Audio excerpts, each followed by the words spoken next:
Bienvenue à quelques minutes avec Dieu aujourd'hui et je suis encore ravi de vous retrouver autour de la parole de Dieu aujourd'hui. Et notre thème d'aujourd'hui, c'est que vous êtes une bénédiction. Vous êtes une bénédiction. Alors, nous savons tous que Dieu, n'est-ce pas, nous a bénis en Jésus-Christ. La Bible dit que vous avez été bénis de toutes sortes de bénédictions dans les lieux célestes en Jésus-Christ. Donc, vous êtes réellement bénis en Christ. Vous êtes réellement bénis. Nous sommes conscients que nous avons été bénis. Mais non seulement nous avons reçu une bénédiction, nous sommes aussi devenus une bénédiction. Il ne s'agit pas seulement de ce que nous avons reçu, de ce que nous possédons, mais il s'agit de ce que nous sommes devenus.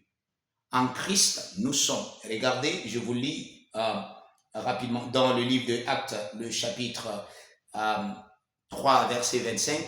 Vous allez voir que la Bible dit « Toutes les familles de la terre seront bénies en ta postérité ». Parlant donc d'Abraham.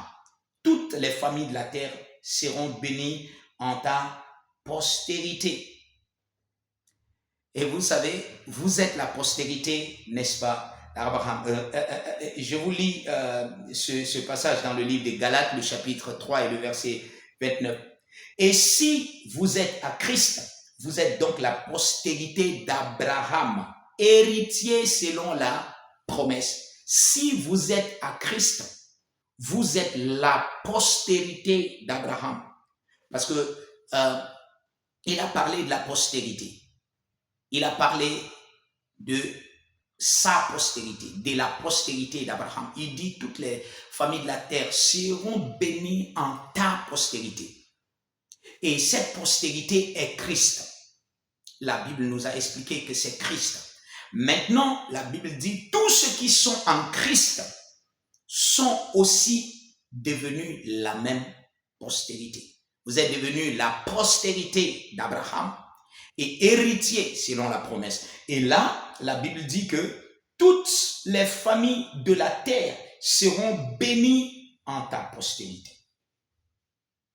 Toutes les familles de la terre. Donc vous êtes devenus un porteur de la bénédiction de Dieu. Partout où vous arrivez, Dieu arrive. La présence de Dieu arrive. Vous savez, c'est à cause de ça que vous devez savoir, n'est-ce pas, utiliser votre bouche de la bonne manière. Utiliser la parole de Dieu. Puisque les familles de la terre seront bénies à travers vous. Vous vous souvenez de ce que la Bible dit? La Bible dit, la ville est bénie par la bénédiction des hommes droits.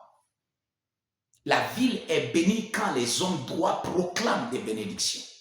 C'est pour ça que j'ai toujours dit, ce n'est pas le gouvernement qui fait une nation. Ce ne sont pas les autorités qui font une nation. Sinon, Dieu n'allait pas nous demander de prier pour eux. Sinon, la Bible n'allait pas nous faire savoir que le cœur du roi est entre les mains de Dieu et que Dieu pourrait manipuler. Mais vous savez quoi? Dieu ne peut rien faire. Il ne peut pas gérer cela sans l'apport des chrétiens qui sont sur la terre. Dieu ne peut pas intervenir sans sa représentation sur la terre. Il le fait qu'à travers vous. Donc, si Dieu doit bénir les familles de la terre, c'est à travers vous. Vous devez, n'est-ce pas, utiliser la parole de Dieu qui est dans votre bouche.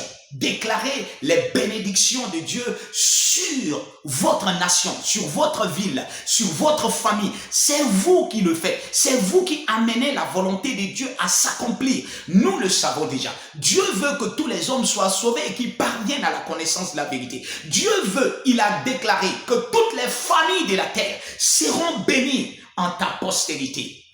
C'est le moment de proclamer des bénédictions, n'est-ce pas, sur les familles de la terre, sur votre village. Proclamez des bénédictions sur votre ville, votre quartier, votre entourage, votre lieu de travail, vos lieux d'affaires. proclamer la bénédiction de Dieu et c'est ce qui va se passer puisque vous êtes la postérité d'Abraham. Alléluia. Que Dieu vous bénisse.